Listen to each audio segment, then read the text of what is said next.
नमस्कार, आप देख रहे हैं DTNRST। कांग्रेस नेता पवन खेरा ने कहा, जब संकट का दौर आता है तो अपने परायों की निडर और कायरों की पहचान हो जाती है। जब 22 अप्रैल को देश पर संकट का समय आया तो कांग्रेस पार्टी के साथ सभी ने प्रधानमंत्री मोदी से वह मांग की कि वह आतंकवाद पर जवाब दीजिए, हम आपके साथ हैं। नेता विपक्ष भी राहुल गांधी अपना विदेशी दौरा छोड़कर देश वापस लौटे। पेश एक रिपोर्ट।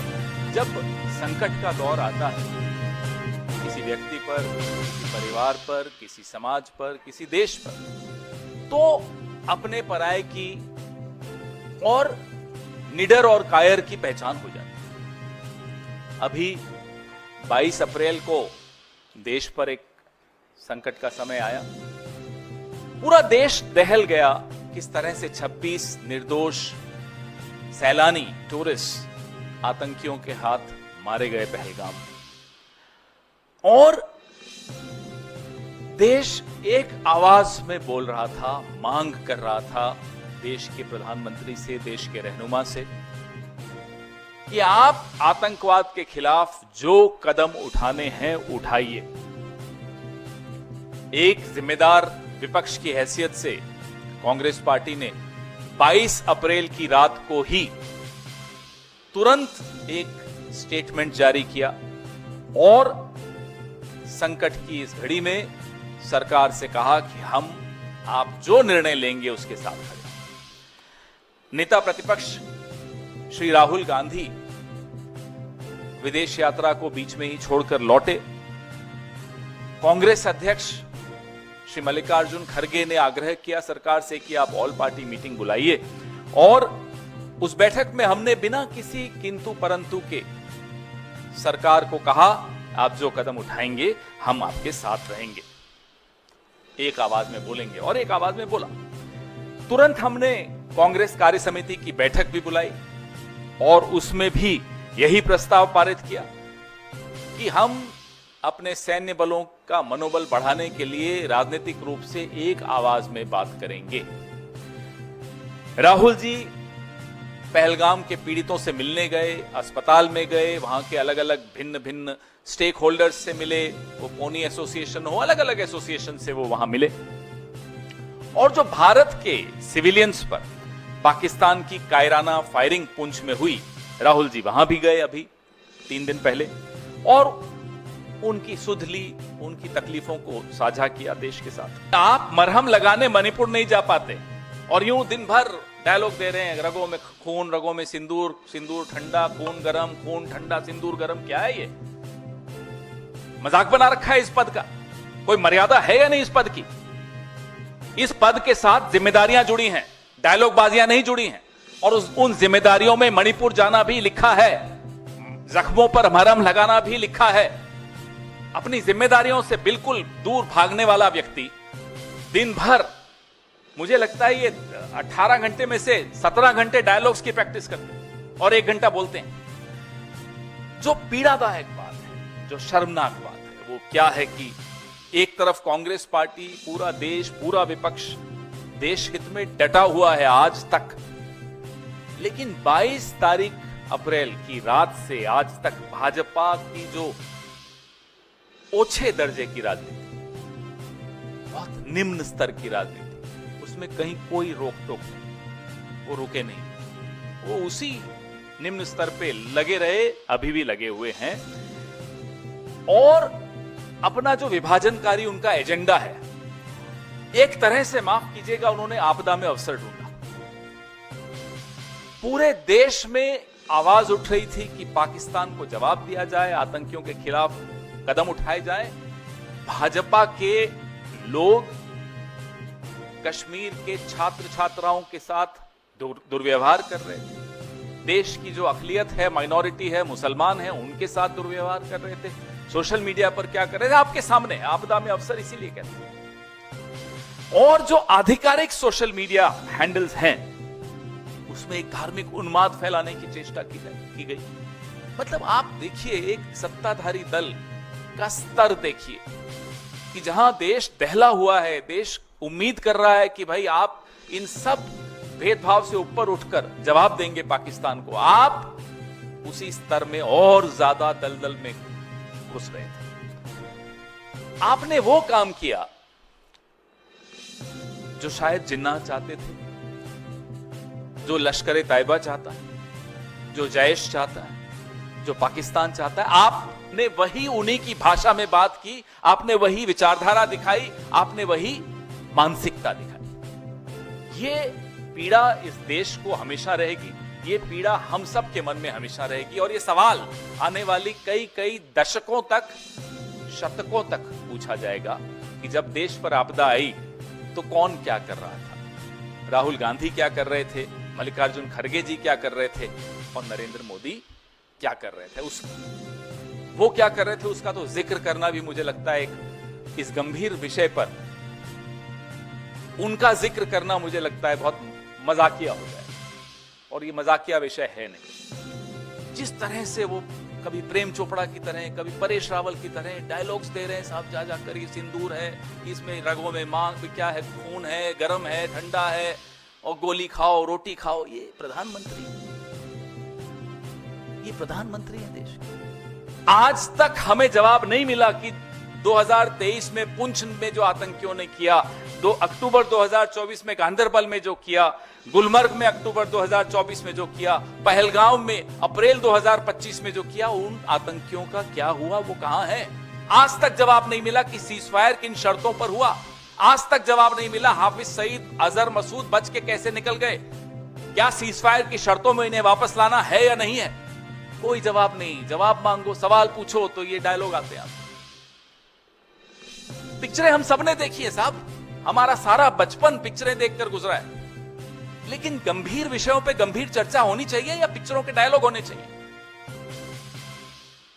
पूरी विदेश नीति ट्रोल्स को आउटसोर्स कर दी, पूरी सुरक्षा नीति ट्रोल्स को आउटसोर्स कर दी, पूरी आंतरिक नीतियां जो है, राजनीति जो है, राजनीतिक विमर्श जो है, ट्रोल्स को आउटसोर्स कर दिया। ये उसका नतीजा है। नतीजा मैं आपको बताता हूं क्या हुआ पिछले 10 घंटों में क्या हुआ विदेश नीति का। मैं आपको एक ज्वलंत उदाहरण देता हूं। कुवैत ने पाकिस्तान से वीजा की रेस्ट्रिक्शंस, जो रोक थी, वो हटा दी। ये अभी कल हुआ है। कुवैत में जो लेबर फोर्स है 21% भारत का है। ये भारत की विदेश नीति है कि अब चूंकि अमेरिकी राष्ट्रपति डोनाल्ड ट्रंप ने पाकिस्तान और हिंदुस्तान को हाइफनेट कर दिया, एक कर दिया, और हमारे यहां से चू नहीं निकली, न प्रेम चोपड़ा बोला, न परेश रावल बोला, तो उसकी यह हालत हो गई कि कुवैत अब भारत और पाकिस्तान को एक दृष्टि से देखने लग गया। जो रेस्ट्रिक्शन थी वीजा पाकिस्तानियों पर कुवैत से, वो हट गई, और पाकिस्तान और कुवैत अब लेबर ट्रीटी साइन करने वाला है। यह भी आप सुन लीजिए, यह है आपकी विदेश नीति का नतीजा। एक और उदाहरण देता हूं, यह अभी पहलगाम के बाद ही हुआ है। यूएई, यूनाइटेड अरब एमिरेट्स,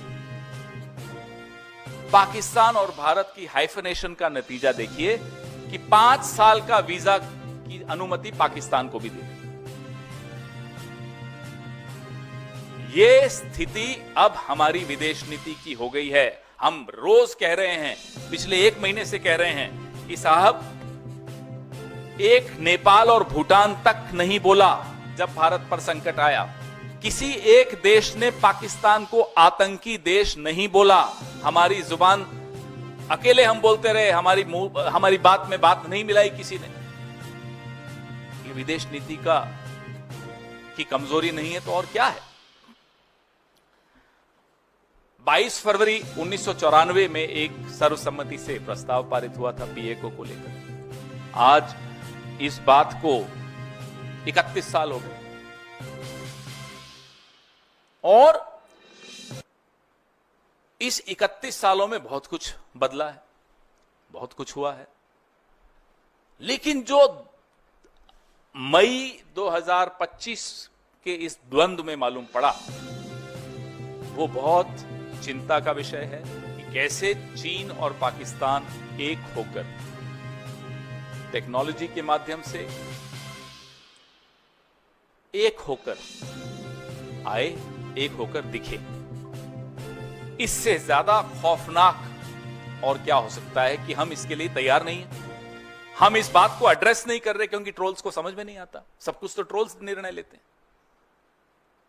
हमारी नीति क्या है, हम इसका कैसे जवाब दे रहे हैं, हम हाइफनेशन होने दे रहे हैं, हम अलग थलग होते चले जा रहे हैं विश्व समुदाय में। अभी कल ईरान ने खुलकर पाकिस्तान को बोला, और ये वही ईरान है जिसके खिलाफ आपके ट्रोल्स टीवी पे जिनको ये लोग भेजते हैं एक्सपर्ट बना बना के, आपने देखा पिछले एक महीने में उस एक ट्रोल नहीं अनेक ट्रोल हैं ईरान के ऊपर कितनी भद्दी टिप्पणियां की।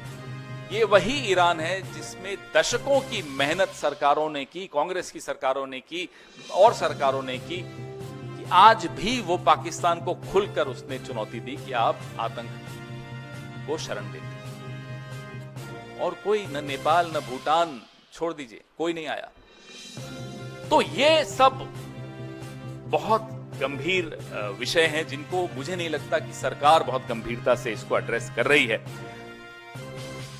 जब समझ में आ गया कि जो विध्वंसकारी विदेश नीति और हम अलग थलग हो गए, तो एक ऑल पार्टी डेलीगेशन की बात, उसमें जो विवाद पैदा किया गया वो आपने देखा, हमने नाम भेजे, जो हुआ चलिए वो तो हो गया। अब वहां भी कुछ लोग टूरिस्ट अट्रैक्शन स्पॉट्स में जा रहे हैं, दिख रहा है, लोग ट्वीट भी कर रहे हैं, एमपी दिख रहा है, अलग अलग बैठकें कर रहे हैं, डायस्पोरा से कर रहे हैं, लेकिन वहां भी कांग्रेस के विपक्ष के सांसद क्या कर रहे हैं, कैसे भारत का पक्ष रख रहे हैं, वो आपके सामने है। और पक्ष के सांसद, मैं उस व्यक्ति का नाम भी नहीं लेना चाहता, रोज एक जहरीला झूठा ट्वीट करके वहां भी कांग्रेस पर हमला किया, मिसाइल पाकिस्तान पर दागनी थी, विपक्ष पर नहीं। और विपक्ष की बात कर रहा हूं मैं, सिर्फ कांग्रेस की नहीं, हमारे विपक्ष के और भी साथी जो वहां गए हैं डेलीगेशंस में, बहुत कायदे से, बहुत मजबूती से, they are very effective, more effective than I'm afraid the government also, in putting forward, in protecting the interests of India. A clear comparison between what the MPs of BJP are doing and what the MPs of the opposition are doing. There should be a clear comparison between what the BJP and its supporters did in the last 1 month and what the opposition did, how they conducted themselves. I think this is very important as a lesson for posterity also, the difference between the two. बात कर रहे हैं साहब, कराची पर जा रहे हैं, इस्लामाबाद में हमला हो रहा है, कराची बेकरी पे हमला कर रहे थे, और वो भी किसी बेचारे ऐसे शख्स की थी। ऐसे ये तभी मैं कहता हूं सारी नीतियां इन्होंने ट्रोल्स को दे दी। ये सरकार अब ट्रोल्स चला रहे हैं। आप सबको चिंता में नींद नहीं आनी चाहिए जब ये बात आपको समझ में आ जाएगी तो। This government is being run by trolls, inspired by trolls, operated by trolls, and the results are for everyone to see. When the Prime Minister talks in the language of a troll, so आप बताइए, चिंता नहीं है तो कैसे होगा काम, कैसे चलेगा, अब कैसे जवाब मिलेंगे, कैसे आने वाली चुनौतियां जो अप्रैल और मई 2025 में जो चुनौतियां समझ में आई, हमें, आपको, विशेषज्ञों को, सबको समझ में आई, उन चुनौतियों का क्या होगा, ये सब जवाब हमें चाहिए। और ये जवाब तभी मिल सकते हैं जब गंभीरता से, बिना ट्रोल्स से प्रेरित होकर बात हो, विशेषज्ञों से बात हो, सरकार को समझ में आए कि साहब यहां हमारी कमजोरी रही है विदेश नीति की, और जिनसे सीखना है उनको आप ट्रोल कर रहे हो। इंदिरा जी को ट्रोल कर लेते हैं साहब, इंदिरा जी को कोई ट्रोल कर सकता है? पाकिस्तान के मामले में आपने देखा उन्होंने क्या किया, भूगोल बदल दिया, और ये चले उनको ट्रोल करने। तो ऐसे लोग जो सरकार में बैठे हैं, मुझे नहीं लगता कि उनसे हमें कोई उत्तर मिल सकते हैं। वो इन चुनौतियों का सामना भी कर सकते हैं, क्योंकि संकट की घड़ी में उनका परीक्षा हुई उनकी, और उस परीक्षा में, माफ कीजिएगा, ये सरकार फेल। ओके, नमस्कार साथियों, शुरू करें। नमस्कार साथियों, जब संकट का दौर आता है किसी व्यक्ति पर, किसी परिवार पर, किसी समाज पर, किसी देश पर, तो अपने पराये की और निडर और कायर की पहचान हो जाती है। अभी 22 अप्रैल को देश पर एक संकट का समय आया, पूरा देश दहल गया।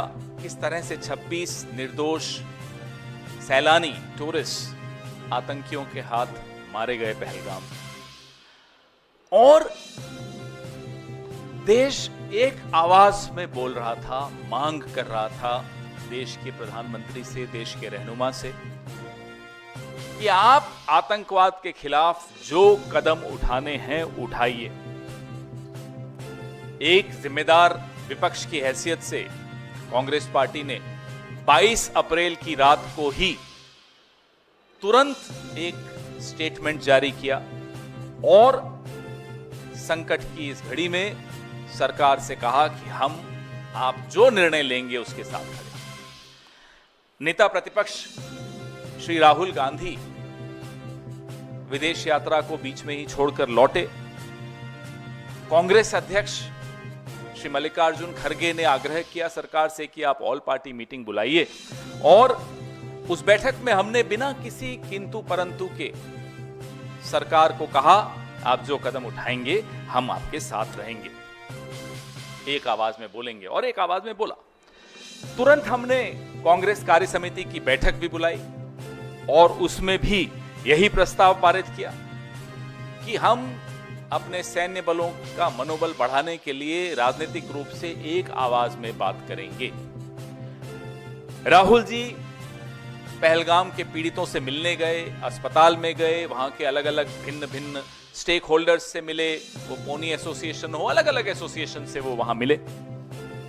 और जो भारत के सिविलियंस पर पाकिस्तान की कायराना फायरिंग पुंछ में हुई, राहुल जी वहां भी गए अभी 3 दिन पहले, और उनकी सुध ली, उनकी तकलीफों को साझा किया देश के साथ। लेकिन ये सब तो जो हम कर रहे थे आपके सामने है, और हम बार बार आपसे बात भी करते रहे, दिन में 2 बार भी करते रहे, क्योंकि संकट का एक दौर है। जो पीड़ादायक बात है, जो शर्मनाक बात है, वो क्या है कि एक तरफ कांग्रेस पार्टी, पूरा देश, पूरा विपक्ष देश हित में डटा हुआ है आज तक, लेकिन 22 तारीख अप्रैल की रात से आज तक भाजपा की जो ओछे दर्जे की राजनीति, बहुत निम्न स्तर की राजनीति, उसमें कहीं कोई रोक टोक नहीं, वो रुके नहीं, वो उसी निम्न स्तर पे लगे रहे, अभी भी लगे हुए हैं। और अपना जो विभाजनकारी उनका एजेंडा है, एक तरह से माफ कीजिएगा, उन्होंने आपदा में अवसर ढूंढा। पूरे देश में आवाज उठ रही थी कि पाकिस्तान को जवाब दिया जाए, आतंकियों के खिलाफ कदम उठाए जाएं। भाजपा के लोग कश्मीर के छात्र छात्राओं के साथ दुर्व्यवहार कर रहे थे। देश की जो अकलियत है, माइनॉरिटी है, मुसलमान है, उनके साथ दुर्व्यवहार कर रहे थे। सोशल मीडिया पर क्या कर रहे थे आपके सामने, आपदा में अवसर इसीलिए कहते हैं। और जो आधिकारिक सोशल मीडिया हैंडल्स हैं, उसमें एक धार्मिक उन्माद फैलाने की चेष्टा की गई। मतलब आप देखिए, एक सत्ताधारी दल का स्तर देखिए कि जहां देश दहला हुआ है, देश उम्मीद कर रहा है कि भाई आप इन सब भेदभाव से ऊपर उठकर जवाब देंगे पाकिस्तान को, आप उसी स्तर में और ज्यादा दलदल में घुस रहे थे। आपने वो काम किया जो शायद जिन्ना चाहते थे, जो लश्कर तैयबा चाहता है, जो जैश चाहता है, जो पाकिस्तान चाहता है। आपने वही उन्हीं की भाषा में बात की, आपने वही विचारधारा दिखाई, आपने वही मानसिकता दिखाई। ये पीड़ा इस देश को हमेशा रहेगी, ये पीड़ा हम सब के मन में हमेशा रहेगी, और ये सवाल आने वाली कई दशकों तक, शतकों तक पूछा जाएगा कि जब देश पर आपदा आई तो कौन क्या कर रहा था, राहुल गांधी क्या कर रहे थे, मल्लिकार्जुन खड़गे जी क्या कर रहे थे, और नरेंद्र मोदी क्या कर रहे थे।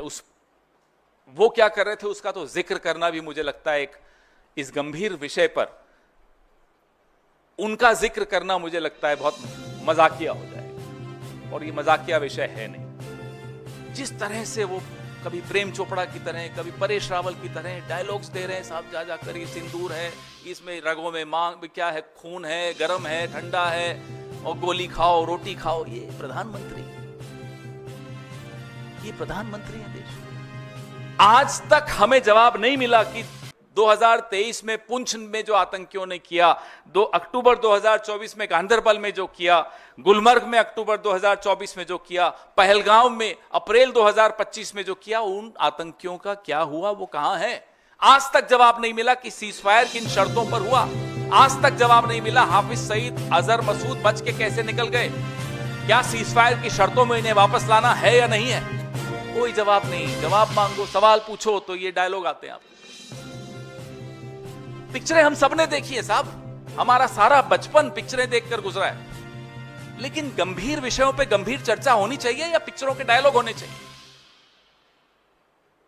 पूरी विदेश नीति ट्रोल्स को आउटसोर्स कर दी, पूरी सुरक्षा नीति ट्रोल्स को आउटसोर्स कर दी, पूरी आंतरिक नीतियां जो है, राजनीति जो है, राजनीतिक विमर्श जो है, ट्रोल्स को आउटसोर्स कर दिया। ये उसका नतीजा है।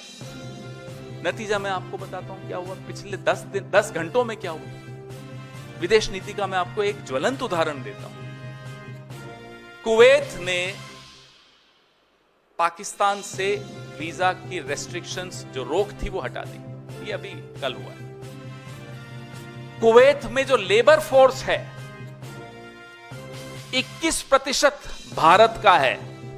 यह भारत की विदेश नीति है कि अब चूंकि अमेरिकी राष्ट्रपति डोनाल्ड ट्रंप ने पाकिस्तान और हिंदुस्तान को हाइफनेट कर दिया, एक कर दिया, और हमारे यहां से चू नहीं निकली, न प्रेम चोपड़ा बोला, न परेश रावल बोला, तो उसकी यह हालत हो गई कि कुवैत अब भारत और पाकिस्तान को एक दृष्टि से देखने लगा। जो रेस्ट्रिक्शन थी वीजा पाकिस्तानियों पर कुवैत से, वो हट गई। और पाकिस्तान और कुवैत अब लेबर ट्रीटी साइन करने वाला है। यह भी आप सुन लीजिए। यह है आपकी विदेश नीति का नतीजा। एक और उदाहरण देता हूं। यह अभी पहलगाम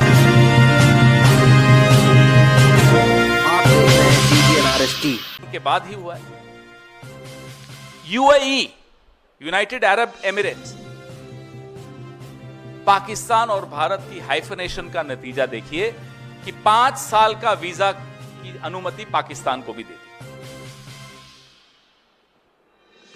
यह स्थिति अब हमारी विदेश नीति की हो गई है। हम रोज कह रहे हैं, पिछले 1 महीने से कह रहे हैं कि साहब, एक नेपाल और भूटान तक नहीं बोला जब भारत पर संकट आया। किसी एक देश ने पाकिस्तान को आतंकी देश नहीं बोला। हमारी जुबान अकेले हम बोलते रहे, हमारी बात में बात नहीं मिलाई किसी ने।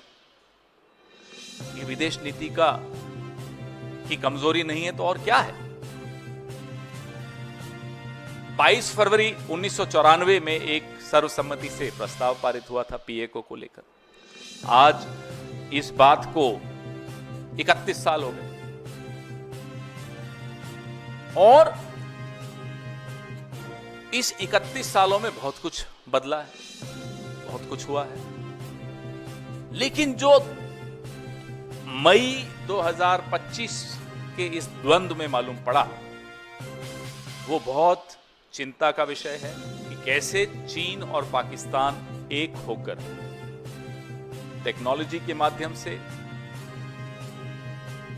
एक होकर आए, एक होकर दिखे। इससे ज्यादा खौफनाक और क्या हो सकता है कि हम इसके लिए तैयार नहीं हैं। हम इस बात को एड्रेस नहीं कर रहे क्योंकि ट्रोल्स को समझ में नहीं आता। सब कुछ तो ट्रोल्स निर्णय लेते हैं। हमारी नीति क्या है, हम इसका कैसे जवाब दे रहे हैं? हम हाइफनेशन होने दे रहे हैं, हम अलग थलग होते चले जा रहे हैं विश्व समुदाय में। अभी कल ईरान ने खुलकर पाकिस्तान को बोला, और ये वही ईरान है जिसके खिलाफ आपके ट्रोल्स टीवी पे, जिनको ये लोग भेजते हैं एक्सपर्ट बना बना के, आपने देखा पिछले 1 महीने में उस एक ट्रोल नहीं, अनेक ट्रोल हैं, ईरान के ऊपर कितनी भद्दी टिप्पणियां की। ये वही ईरान है जिसमें दशकों की मेहनत सरकारों ने की, कांग्रेस की सरकारों ने की और सरकारों ने की, कि आज भी वो पाकिस्तान को खुलकर उसने चुनौती दी कि आप आतंक को शरण देते। और कोई न नेपाल न भूटान, छोड़ दीजिए, कोई नहीं आया। तो ये सब बहुत गंभीर विषय हैं जिनको मुझे नहीं लगता कि सरकार बहुत गंभीरता से इसको एड्रेस कर रही है। जब समझ में आ गया कि जो विध्वंसकारी विदेश नीति और हम अलग थलग हो गए, तो एक ऑल पार्टी डेलीगेशन की बात है। उसमें जो विवाद पैदा किया गया वो आपने देखा, हमने नाम भेजे, जो हुआ चलिए वो तो हो गया। अब वहां भी कुछ लोग टूरिस्ट अट्रैक्शन स्पॉट्स में जा रहे हैं, दिख रहा है, लोग ट्वीट भी कर रहे हैं, एमपी दिखता है, अलग अलग बैठकें कर रहे हैं, डायस्पोरा से कर रहे हैं, लेकिन वहां भी कांग्रेस के विपक्ष के सांसद क्या कर रहे हैं, कैसे भारत का पक्ष रख रहे हैं, वो आपके सामने है। और पक्ष के सांसद, मैं उस व्यक्ति का नाम भी नहीं लेना चाहता, रोज एक जहरीला झूठा ट्वीट करके वहां भी कांग्रेस पर हमला किया। मिसाइल पाकिस्तान पर दागनी थी, विपक्ष पर नहीं। और विपक्ष की बात कर रहा हूं मैं, सिर्फ कांग्रेस की नहीं, हमारे विपक्ष के और भी साथी जो वहां गए हैं डेलीगेशंस में, बहुत कायदे से, बहुत मजबूती से, they are very effective, more effective than I am afraid the government also, in putting forward, in protecting the interests of India. A clear comparison between what the MPs of BJP are doing and what the MPs of the opposition are doing. There should be a clear comparison between what the BJP and its supporters did in the last 1 month and what the opposition did, how they conducted themselves. I think this is very important as a lesson for posterity also, the difference between the two. बात कर रहे हैं साहब, कराची पर जा रहे हैं, इस्लामाबाद में हमला हो रहा है, कराची बेकरी पे हमला कर रहे थे, और वो भी किसी बेचारे ऐसे शख्स की थी। ऐसे ये तभी मैं कहता हूं सारी नीतियां इन्होंने ट्रोल्स को दे दी। ये सरकार अब ट्रोल्स चला रहे हैं। आप सबको चिंता में नींद नहीं आनी चाहिए जब ये बात आपको समझ में आ जाएगी तो। This government is being run by trolls, inspired by trolls, operated by trolls, and the results are for everyone to see. When the prime minister talks in the language of a troll, so आप बताइए, चिंता नहीं है तो कैसे होगा काम, कैसे चलेगा, अब कैसे जवाब मिलेंगे, कैसे आने वाली चुनौतियां जो अप्रैल और मई 2025 में जो चुनौतियां समझ में आई, हमें, आपको, विशेषज्ञों को, सबको समझ में आई, उन चुनौतियों का क्या होगा, ये सब जवाब हमें चाहिए। और ये जवाब तभी मिल सकते हैं जब गंभीरता से, बिना ट्रोल्स से प्रेरित होकर बात हो, विशेषज्ञों से बात हो, सरकार को समझ में आए कि साहब यहां हमारी कमजोरी रही है विदेश नीति की, और जिनसे सीखना है उनको आप ट्रोल कर रहे हो। इंदिरा जी को ट्रोल कर लेते हैं साहब, इंदिरा जी को कोई ट्रोल कर सकता है? पाकिस्तान के मामले में आपने देखा उन्होंने क्या किया, भूगोल बदल दिया, और ये चले उनको ट्रोल करने। तो ऐसे लोग जो सरकार में बैठे हैं, मुझे नहीं लगता कि उनसे हमें कोई उत्तर मिल सकते हैं। वो इन चुनौतियों का सामना भी कर सकते हैं, क्योंकि संकट की घड़ी में उनका परीक्षा हुई उनकी, और उस परीक्षा में, माफ कीजिएगा, ये सरकार पे आपके सवाल।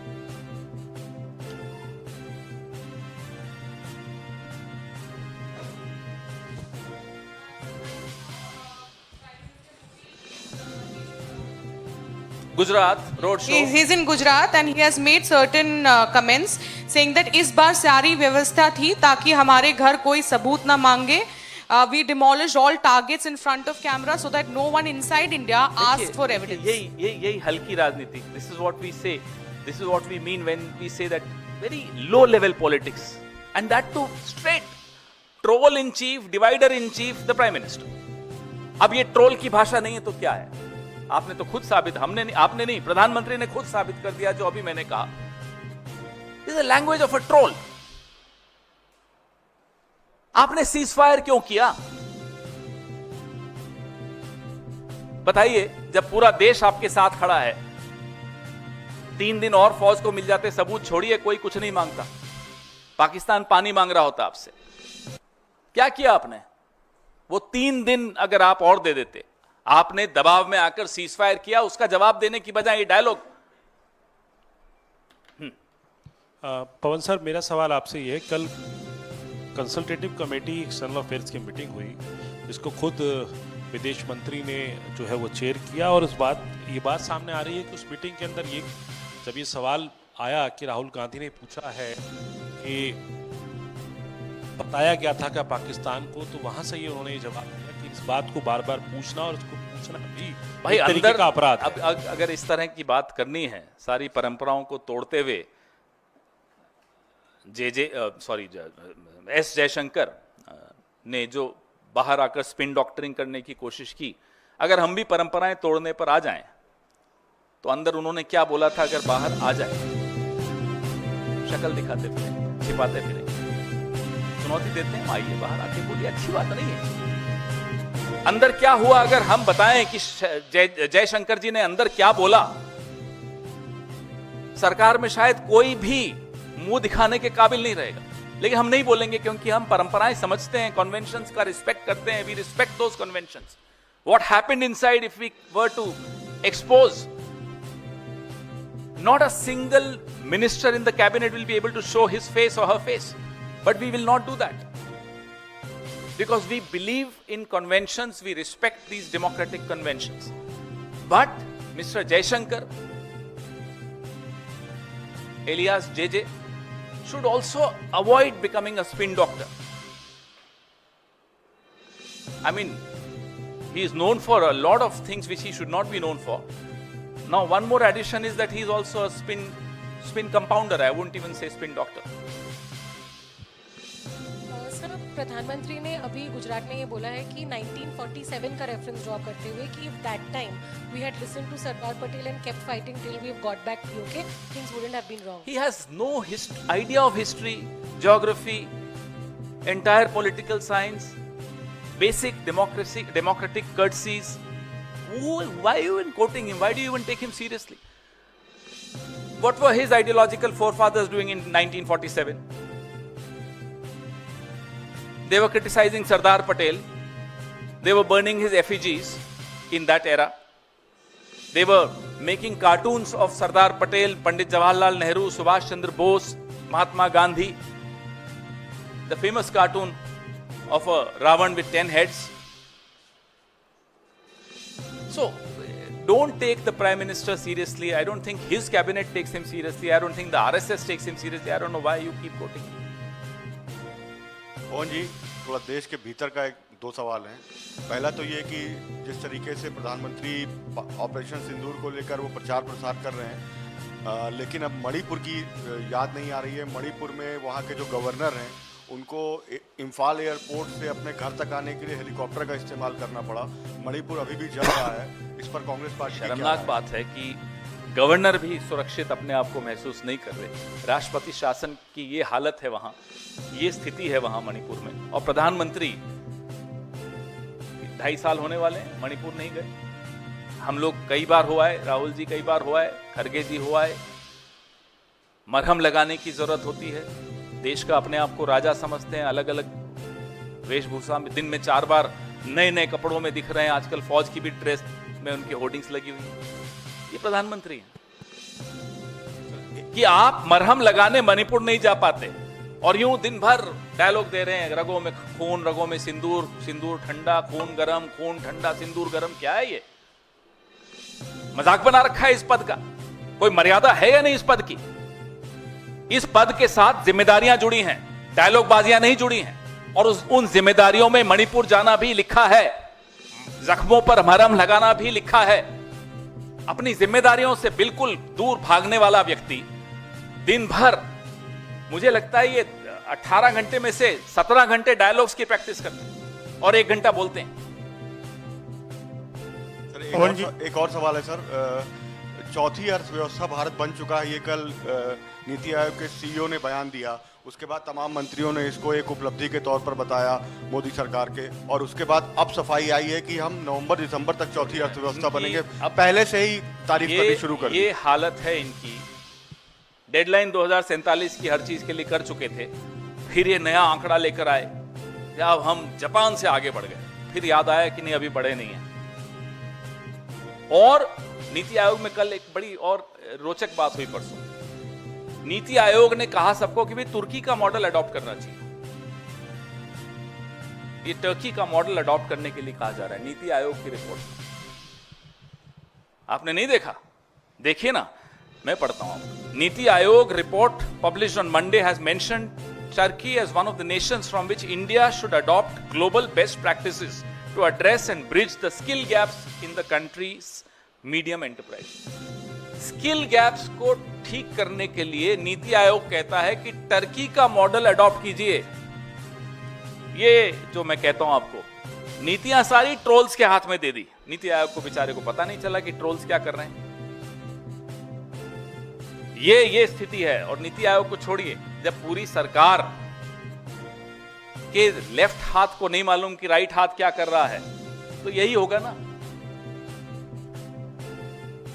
जापान से आगे बढ़ गए जी, अभी 2-4 महीने दे दो, अमेरिका से आगे बढ़ते हुए दिखा देंगे और हमारे ट्रोल्स मान भी जाएंगे, जय जयकार भी हो जाएगी। मोदी जी फिर नई कोई वेशभूषा में आएंगे और निकल पड़ेंगे, साहब ये भी हासिल कर लिया, मेरी रगों में व्यापार है, मेरी रगों में एक इस वाली रग में व्यापार है, इस वाली में सिंदूर है।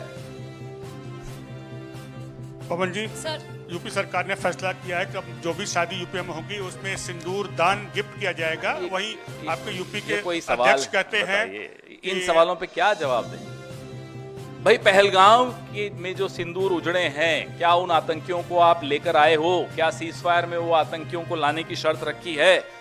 प्रधानमंत्री तो वहां गए भी नहीं, वह छोड़ दीजिए। ये सिर्फ जो एक ड्रामा वाली कंपनी हो ना, वैसे सरकार चल रही है। कोई डायलॉग देता है, कोई नए नए शिगुफे छोड़ता है, लोगों को, दर्शकों को कैसे मनोरंजन मिलता रहे, तालियां बटोरते रहें। ये एक ड्रामा कंपनी है, सरकार नहीं है। Pawan ठीक है, अध्यक्ष sir, आपके कहते Sir, as Congress party has decided to hold the Jai Hind Sabha tomorrow, there is going to be a Sabha in Delhi as well. Now the question which the BJP is raising, that on one side Prime Minister is giving a stern message to Pakistan, but on the other side it is the Congress party which is basically doubting our armed forces. How do you say? What is this? Why do they keep hiding behind the armed forces? Armed forces have done their job. They could have done more if we had given them time. The government did not give them time enough. Government rushed into a ceasefire. The questions are being asked to the government, and the government is so afraid of responding to those questions that they'll hide behind the armed forces. You give them 2 more days and see what the armed forces are capable of achieving.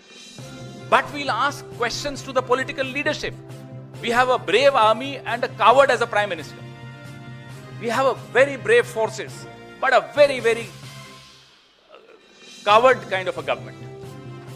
So we have every right, and it's our duty to ask questions to these cowards who are occupying important positions in government, Prime Minister and others. Pawan sir, Brajbhushan Sharan Singh को कल अदालत से राहत मिल गई है। इस मुद्दे पर आपको हैरानी हो रही है? उन्हें भी हैरानी नहीं हो रही।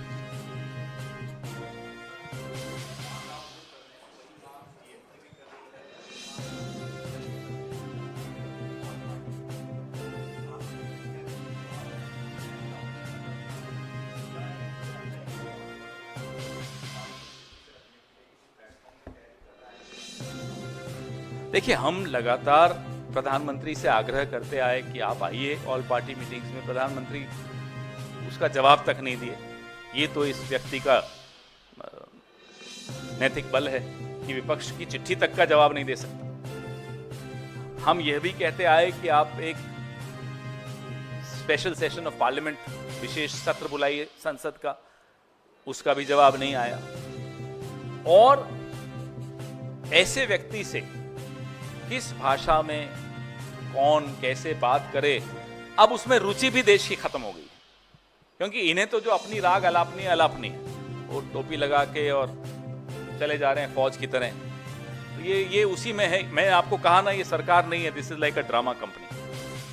And the lead actor who is not even a popular actor anymore is mister Narendra Modi. Pawan ji, BJP के राष्ट्रीय अध्यक्ष 7 और 8 जून को पीसी करेंगे और उसमें संकल्प से सिद्धि अभियान की शुरुआत की बात कही जाएगी। संकल्प से सिद्धि जो अभियान है, इसमें ऑपरेशन सिंदूर का भी जिक्र किया जाएगा और बताया जाएगा किस तरह से इसमें बीजेपी ने सिद्धि हासिल की है। ये करें तो कुछ गलत नहीं। ये ऑपरेशन सिंदूर का सहारा लेकर पूरे देश में प्रचार करते रहे, ये सवालों के जवाब दिए बगैर कि पहलगाम में हुआ कैसे ये हादसा, पहलगाम की विधवाओं के साथ न्याय हुआ या नहीं हुआ, सीज फायर क्यों हुआ, अमेरिका क्यों बीच में पड़ा, अमेरिका और भारत पाकिस्तान और भारत का हाइफनेशन कैसे हुआ, क्यों हमारी विदेश नीति फेल हुई, तमाम सवालों का जवाब नहीं देंगे। अगर सवाल पूछ लिए तो अरे साहब आप तो पाकिस्तान की भाषा बोल रहे हो, और आप कूच कर रहे हैं सड़कों पर, प्रचार कर रहे हैं ऑपरेशन सिंदूर में ये हासिल किया, ये हासिल किया। हम तो सिर्फ ये कह रहे हैं कि पहलगाम की विधवाओं के लिए न्याय हासिल किया या नहीं किया, सीज फायर में आतंकियों को वापस हमें सुपुर्द किया जाएगा, ये हासिल किया या नहीं किया। जो नुकसान हुआ है वो आपके सामने है, हाइफनेशन आपके सामने है, कश्मीर पे मध्यस्थता आपके सामने दिख रही है, सुनाई दे रही है। ट्रंप रोज बोल रहा है लेकिन जवाब यहां से नहीं जा रहा। ये आंखें, लाल आंखें दिखाएंगे सिर्फ विपक्ष को, और विपक्ष भी नहीं डरता है फिर लाल आंखों से। दिखाते रहो, जहां दिखानी है वहां दिखाओगे नहीं। आज पूरा देश को ये समझ में आ रहा है 19 जून 2020 को जो क्लीन चिट चीन को दी थी उसका खामियाजा कितना भारी है। I am sorry, but no country in the world is taking you seriously because of your acts of omission and commission, because of your failed foreign policy, because of the clean chit that you gave to China, 19 June 2020. तो ऐसे व्यक्ति ये drama ही कर सकते हैं, करने दीजिए। Sir Gandhinagar में प्रधानमंत्री ने बोला है कि हम 11 नंबर की इकोनॉमी से 4 नंबर की इकोनॉमी पर पहुंच गए। तो अभी उनको बोलो ना, अभी तो अखबार तो पढ़ लें, अभी तो ब्रेकिंग न्यूज है 5 पे ही हो, कल 3 पे थे, वो कोई बोला 5वें पे हैं अभी, अब वो कह रहे हैं 4थे पे आ गए। बताइए भाई कहाँ है? बहुत बढ़िया पवन सर, इस तरफ सर बधाई हो। पवन सर, आप लोग विशेष सत्र की मांग कर रहे हैं सर। अरे जब जरूरत थी तब आपके साथ कौन खड़ा था? कोई एक देश बताइए जिसने कहा कि पाकिस्तान टेररिस्ट को सपोर्ट करता है, उनका उपयोग पड़ोसी देश भारत के खिलाफ करता है। कोई एक देश बताइए। FATF की ग्रे लिस्ट में पाकिस्तान है या नहीं है, हमें बताइए, क्यों हटा? फाइनेंशियल एक्शन टास्क फोर्स में क्या हुआ? आप पाकिस्तान को अलग थलग करने की जगह अपने आप को अलग थलग कर रहे हो, यह चिंता का विषय है। पवन सर, आप लोग विशेष सत्र की मांग कर रहे हैं, टीएमसी का भी साथ मिला। आज टीएमसी के सांसद सेंट्रल हॉल में अभी बैठक कर रहे हैं इस मुद्दे की मांग को लेकर, तो आपको लगता है कि अब सरकार मानेगी? ये सरकार, जब ऐसा दौर था कि हम सब उनके साथ खड़े होने को तैयार थे, खड़े थे, तब नहीं मानी। आपको पहले भी इसी मंच से उदाहरण दिया था 1962 का, जब नेहरू जी से अटल जी ने मांग की थी विशेष सत्र की बीच युद्ध के, तब अटल जी की बात को माना था नेहरू जी ने और संसद का विशेष सत्र करवाया था। लेकिन वो नेहरू जी थे, ये तो उनकी पांव की धूल के बराबर नहीं है, तो ये थोड़े मानेंगे।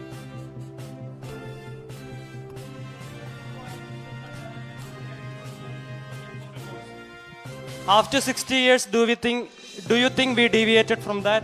Also, do you think the ruling party tries to undermine the ideology put forth by Nehru for their own gain? I am asking this question since it is the 60th anniversary of Jawaharlal Nehru. It's the death anniversary of Jawaharlal Nehru ji, and it's a very valid question that you asked. They are trying to undermine Jawaharlal Nehru ji because they cannot match, even from a long, huge distance, they cannot match even the shadow of Jawaharlal Nehru. And that hurts them a lot. To become Jawaharlal Nehru, you have to live a life of Jawaharlal Nehru, a life of giving up all the prosperity that he was born in. He adopted a life of hardships. He understood India as a man in love with India. And only a man in love with his motherland can understand India the way Jawaharlal Nehru understood India. So there is no comparison. I would hate myself if I start even comparing the two. They can't be compared, I'm sorry.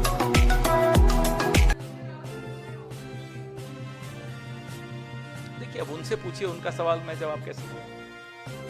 आप बोलेंगे तो उनको बुलाने की कोशिश करते हैं, अब मुश्किल होगा इस पार्टी को। Thank you.